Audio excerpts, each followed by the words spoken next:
Long ago, when these ancient Grecian temples were new, hemp was already old in the service of mankind. For thousands of years even then, this plant had been grown for cordage and coarse cloth in China and elsewhere in the East. For centuries prior to about 1850, all the ships that sailed the western seas were rigged with hempen rope and sails. For the sailor, no less than the hangman, hemp was indispensable.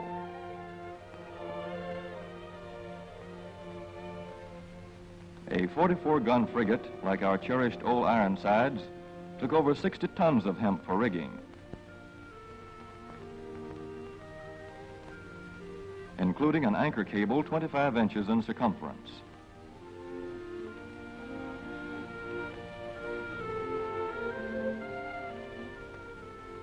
The Conestoga wagons and prairie schooners of pioneer days were covered with hempen canvas.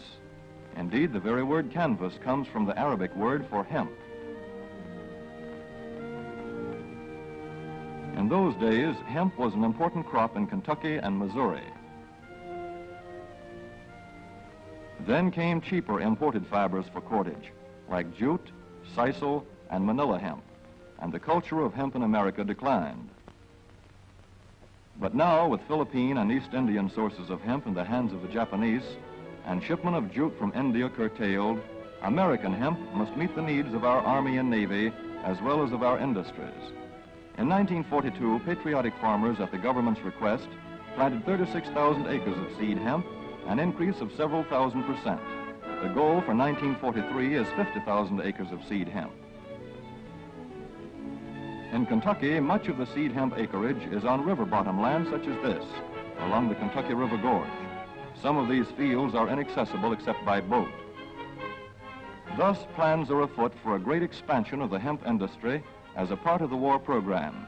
This film is designed to tell farmers how to handle this ancient crop, now little known outside Kentucky and Wisconsin. This is hemp seed. Be careful how you use it. For to grow hemp legally, you must have a federal registration and tax stamp. This is provided for in your contract. Ask your AAA committeeman or your county agent about it. Don't forget, hemp demands a rich, well-drained soil such as is found here in the bluegrass region of Kentucky or in central Wisconsin.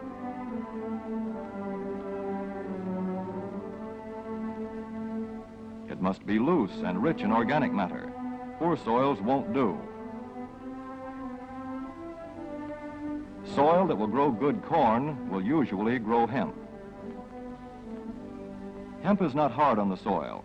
In Kentucky, it has been grown for several years on the same ground, though this practice is not recommended. A dense and shady crop, hemp tends to choke out weeds. Here's a Canada thistle that couldn't stand the competition.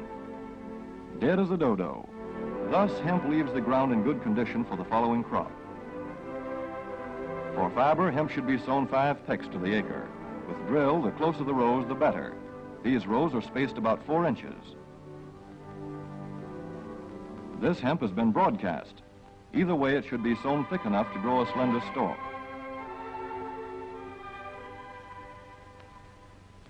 Here's an ideal stand. The right height to be harvested easily, thick enough to grow slender stalks that are easy to cut and process.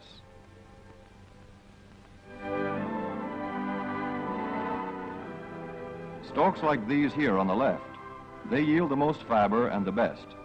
Those on the right are too coarse and woody. For seed, hemp is planted in hills like corn, sometimes by hand. Hemp is a dioecious plant.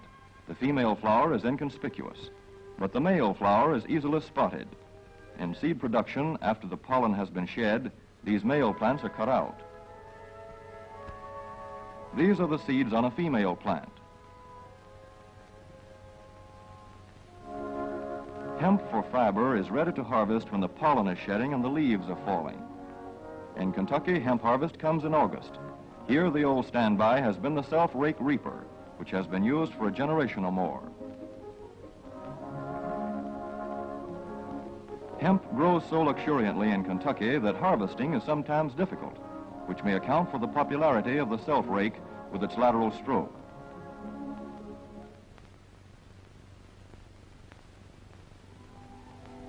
A modified rice binder has been used to some extent. This machine works well in average hemp.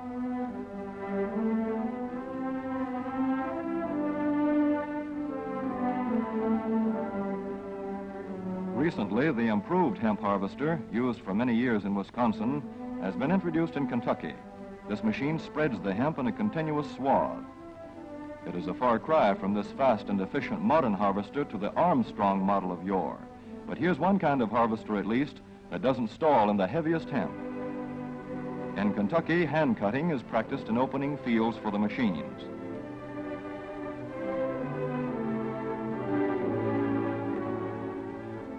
In Kentucky, hemp is shucked as soon as safe after cutting, to be spread out for retting later in the fall.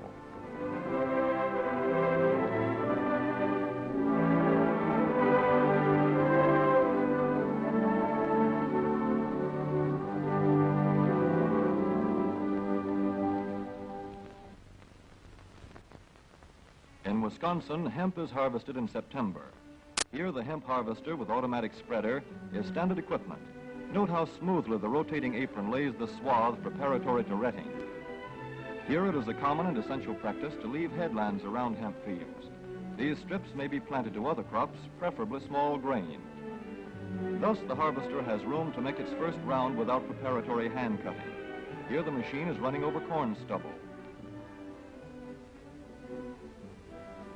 When the cutter bar is much shorter than the hemp is tall, overlapping occurs.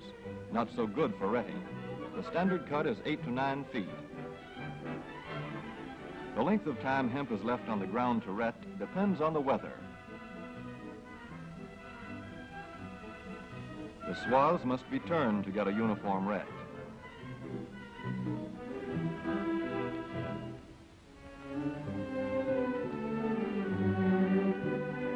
When the woody core breaks away readily, like this, the hemp is about ready to take up and bind into bundles.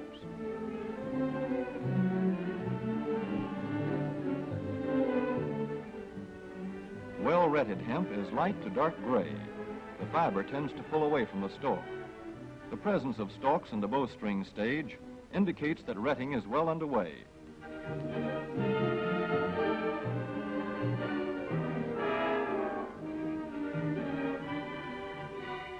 When hemp is short or tangled, or when the ground is too wet for machines, it is bound by hand. A wooden buck is used.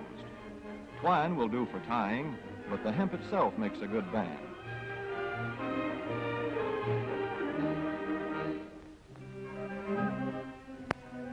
When conditions are favorable, the pickup binder is commonly used. The swaths should lie smooth and even with stalks parallel. The picker won't work well in tangled hemp.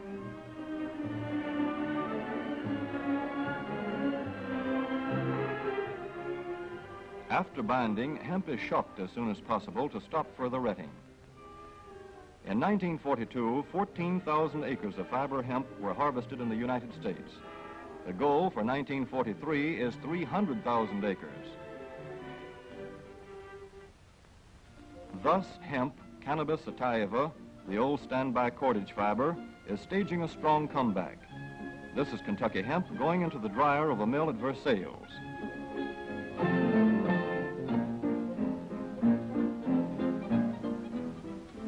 In the old days, breaking was done by hand, one of the hardest jobs known to man.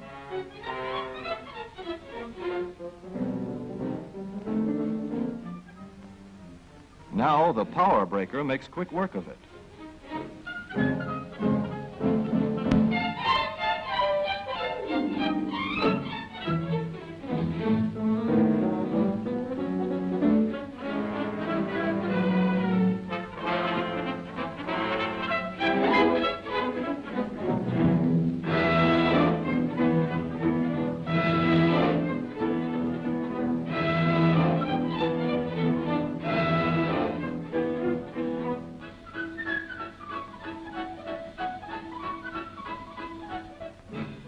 Spinning American hemp into rope yarn or twine in the old Kentucky River Mill at Frankfort, Kentucky.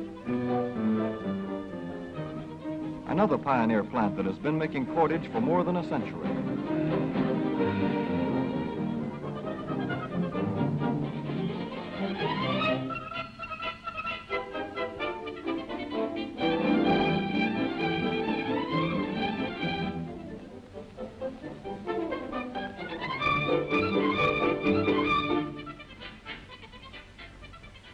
All such plants will presently be turning out products spun from American-grown hemp.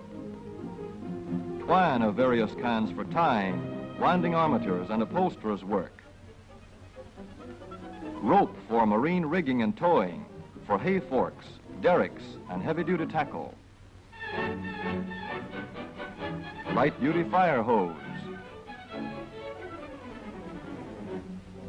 Thread for shoes for millions of American soldiers. And parachute webbing for our paratroopers.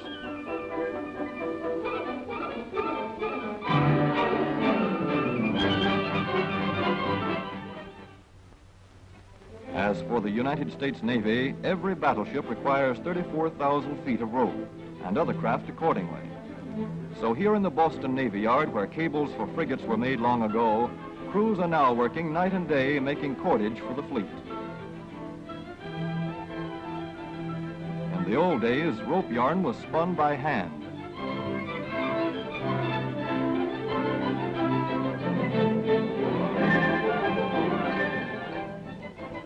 Today, even the rope walk is mechanized. 160 fathoms to go.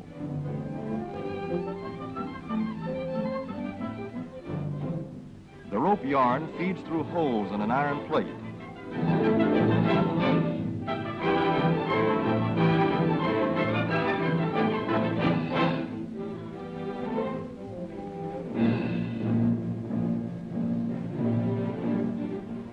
This is Manila hemp from the Navy's rapidly dwindling reserve.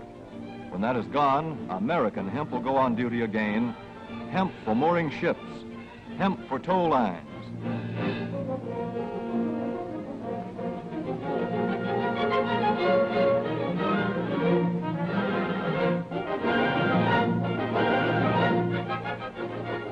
Hemp for tackle and gear. Hemp for countless naval uses, both on ship and shore. Just as in the days when old Ironside sailed the seas victorious, with her hempen shrouds and hempen sails.